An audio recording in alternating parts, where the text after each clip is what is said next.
Identity function, तो standard functions हम पढ़ रहे हैं, उसमें नेक्स्ट है आइडेंटिटी फंक्शन। तो आइडेंटिटी फंक्शन, ये इसके नाम से पता लग रहा है आइडेंटिटी मीन्स कुछ सेम टाइप का बन रहा होगा। तो अगर कोई फंक्शन इस टाइप का f x is equal to x और f is defined from R to R and it is given by f x is equal to x, तो इस टाइप का जो भी फंक्शन है उसको हम बोलते हैं आइडेंटिटी फंक्शन। तो F X equal to X, ठीक है। तो एफ एक्स हमेशा ही जो है एक्स होगा for every value of x, तो हम एक्स कुछ भी रखें तो हमें हमेशा ही मिलेगा एक्स। और एफ एक्स को हम वाई भी बोलते हैं, तो Y is equal to x. तो ये वाई इक्वल टू एक्स आपने पहले कहीं पढ़ा भी होगा, स्ट्रेट लाइन होती है, तो इसका जो ग्राफ है वो इस टाइप का बनेगा। तो ग्राफ हमेशा ही ओरिजिन से पास होती हुई एक लाइन, कुछ इस टाइप की एक लाइन बनेगी, राइट। और ये लाइन जो है वो एक्स एक्सिस से एंगल बनाएगी 45 डिग्री, ठीक है। तो इस टाइप की एक लाइन बनेगी, ये ग्राफ होगा y is equal to X line का, ठीक।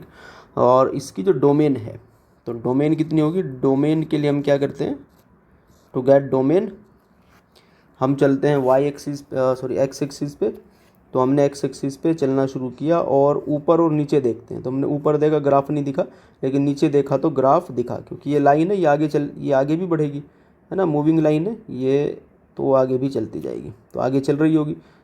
तो जब हम नीचे देखेंगे तो हमें ग्राफ दिखेगा, ऐसे हर एक पॉइंट पे हमें ग्राफ दिखेगा। तो जब हम एक्स एक्सिस पे मूव कर रहे हैं तो हमें हमेशा ही ग्राफ दिख रहा है। तो जो डोमेन है वो हो जाएगी ऑल रियल नंबर, तो domain is all real number, ठीक है।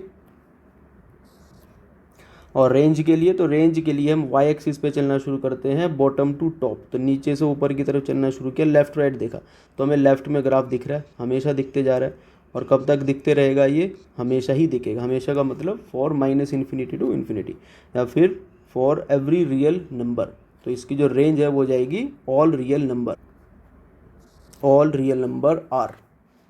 तो आइडेंटिटी फंक्शन है, इसको हमें याद रखना। अगर ऐसा कोई ग्राफ है तो हमें ये आदत डालनी है कि हम ग्राफ को देखकर डोमेन और रेंज पता करें, ठीक है। डोमेन रेंज याद ना रखें, हम ग्राफ को याद रखें और फिर उसी से हम डोमेन और रेंज को भी पता कर लें। Next is square function. तो f defined R to R and it is given by f x is equal to x square, और जहाँ पे एक्स बिलोंग्स टू आर। तो ये होता है स्क्वायर फंक्शन, जो आपने स्क्वायर्स पढ़े हैं वो। इसको हम और क्या लिख सकते हैं, y is equal to x square. तो इसको जो ग्राफ है वो पैराबोलिक होता है। तो अभी ग्राफ ड्रॉ कर लेते हैं। तो ग्राफ कुछ इस टाइप का बनता है, राइट, इधर x इधर y। अब इस ग्राफ को देखकर डोमेन और रेंज लिखनी है। तो जिस तरीके से सिखाया गया आप उसी के हेल्प लो और डोमेन और रेंज बता दो। तो देखो डोमेन के लिए हमें क्या करना पड़ेगा, हमें x पे मूव करना पड़ेगा। तो हमने x पे मूव किया, हमें ऊपर कर्व दिखा। अब देखो ये बढ़ेगा, अभी हमने यहीं तक खींचा, ये आगे भी जाएगा, तो आगे भी जाएगा, इसका मतलब हमें इस पॉइंट के लिए भी ऊपर कुछ दिखेगा। ऐसे जब हम आगे बढ़ेंगे तो हमें ग्राफ हर एक पॉइंट पे दिखने लगेगा। तो x में हमें सब कुछ मिलेगा। भले ही देखो यहाँ पे भी ग्राफ दिख नहीं रहा है, इसका मतलब ऐसा नहीं कि है नहीं है। जब हम इस लाइन को आगे बढ़ा देंगे तो वहाँ पे भी मिलेगा, तो ये आगे बढ़ते जाएगा। तो इधर भी हमें हर एक x के लिए कुछ ना कुछ ग्राफ मिलने लगेगा। तो जो डोमेन है वो हो जाएगी ऑल रियल नंबर। तो डोमेन हो गई ऑल रियल नंबर, मतलब आर, राइट। अब रेंज क्या होगी, तो रेंज के लिए हम वाई पे चलना शुरू करते हैं। तो हमने नीचे से चलना शुरू किया, हमें लेफ्ट राइट में कुछ भी नहीं दिख रहा है। जब हम ओरिजिन पे आए तो हमें ग्राफ दिखना शुरू हो गया। ऊपर बढ़े तो हमें लेफ्ट राइट सब जगह ग्राफ दिख रहा है। तो हर एक वाई के लिए जो 0 या उससे ऊपर है उसके लिए हमें ग्राफ दिख रहा है। इसका मतलब जो रेंज है वो 0 या उससे ऊपर वाले वाई हो जाएंगे। तो रेंज होगी 0 से लेकर इन्फिनिटी, 0 टू इन्फिनिटी। तो यहाँ से हमें क्या पता लग रहा है कि जो x है वो तो हो सकता है कुछ भी, लेकिन जो रेंज है, रेंज मतलब y, तो हम यहाँ से ये कह सकते हैं कि जो y है it will always greater then और इक्वल टू 0, ठीक है। रेंज मतलब y हमेशा 0 या उससे बड़ा। तो जो एक्स स्क्वायर है वो है y के इक्वल। एक्स स्क्वायर किसके इक्वल है, y के। तो y अगर ग्रेटर देन और इक्वल टू 0 है तो हम यहाँ से ये कह सकते हैं कि जो एक्स स्क्वायर है इट इज़ ग्रेटर देन और इक्वल टू 0। तो जो स्क्वायर फंक्शन होते हैं वो हमेशा ही हमें क्या रिटर्न करते हैं, तो square functions always return positive quantity. तो स्क्वायर हमेशा ही पॉजिटिव क्वांटिटी रिटर्न करता है, ठीक है। तो स्क्वायर कभी भी नेगेटिव हमें रिटर्न नहीं करता, स्क्वायर कभी भी नेगेटिव नहीं हो सकता है। तो इसी जो भी हमने कॉन्सेप्ट सीखा इसके ऊपर हम कुछ क्वेश्चंस या कुछ ऑब्जर्वेशंस देख रहे हैं। इसमें देखो फर्स्ट ऑब्जर्वेशन है कि इफ़, अब मैं इधर कुछ एक्सप्रेशंस लिखूंगा, कुछ इक्वेशंस लिखूंगा, राइट में हम लिखेंगे पॉसिबल वैल्यूज़ ऑफ एक्स। तो जैसे हमने लिखा कि X square is equal to -2, right. तो एक्स क्या होगा, तो एक्स होगा बिलोंग्स टू 5, ठीक है। एक्स स्क्वायर जो है वो नेगेटिव नहीं हो सकता है, x square can't be negative. तो एक्स स्क्वायर -2, एक्स स्क्वायर कभी नेगेटिव रिटर्न कर ही नहीं सकता है। हमने ऊपर पढ़ा एक्स स्क्वायर जो है ऑलवेज रिटर्न पॉजिटिव। तो हमें यहाँ से कोई भी ऐसा एक्स नहीं मिलेगा जिसका हम स्क्वायर करें तो -2 मिले, ठीक है। हमें क्या देखना है, ऐसा कोई एक्स जिसका स्क्वायर करें तो -2 आए। तो ऐसा कोई एक्स पॉसिबल नहीं होगा, X belongs to 5, right. Second कि अगर हमें ऐसा कुछ दिया जाए X square is equal to 4, तो फिर एक्स कितना होगा, तो एक्स इक्वल टू हो जाएगा +-2, ये ठीक है। तो हमें ऐसा कोई एक्स चाहिए। अब इसको ऐसे मतलब सीखना समझना शुरू करो कि एक्स है उसका स्क्वायर 4, मतलब कोई ऐसा एक्स जिसका स्क्वायर करें तो 4 आए। तो वो क्या हो सकता है, किन का स्क्वायर 4 आ सकता है, तो 2 का स्क्वायर 4 आ सकता है, -2 का आ सकता है, इसलिए आंसर +-2 आ गया, ठीक है। अगर ऐसा कुछ लिखा है एक्स स्क्वायर ग्रेटर देन 0, चलो ग्रेटर देन और इक्वल टू 0, तो एक्स क्या होगा, x square is greater than और इक्वल टू 0, तो एक्स क्या होगा, मतलब हमें कोई ऐसा एक्स चाहिए जिसका स्क्वायर करें तो 0 या उससे बड़ा है। तो आंसर क्या होगा, X belongs to all real number.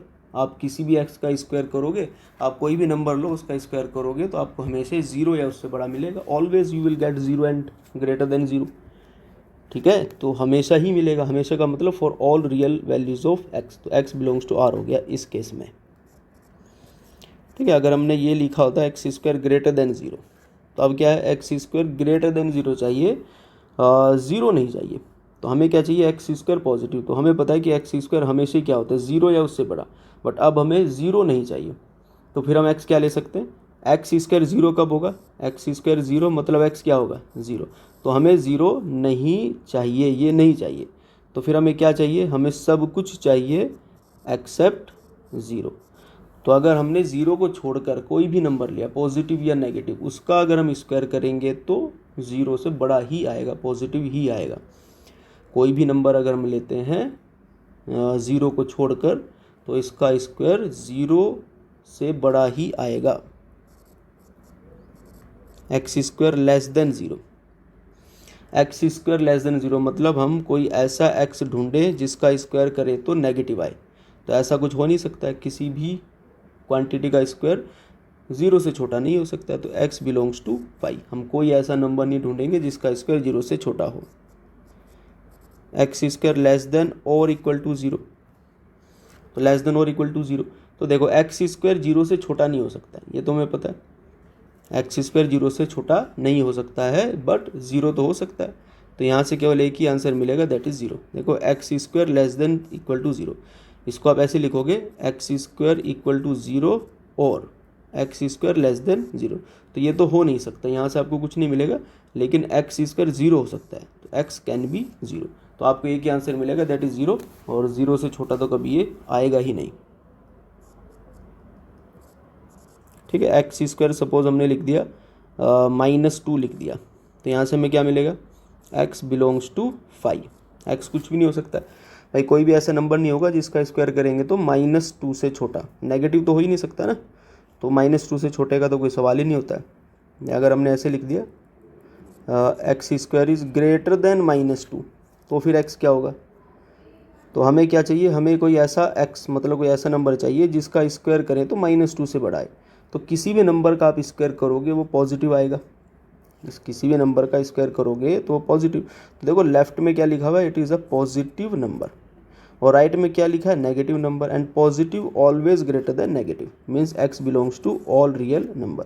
जैसे आप लेफ्ट में कुछ भी लोगे तो वो 0 आएगा, या कोई 0 से बड़ा नंबर 0 आ गया, 1 2 3 कुछ भी ऐसा आएगा, which will always greater than -2। Always मतलब for every value of x। तो आई होप यहाँ तक आपको बातें समझ आ गई होंगी। अब इसके आगे चलते हैं, सम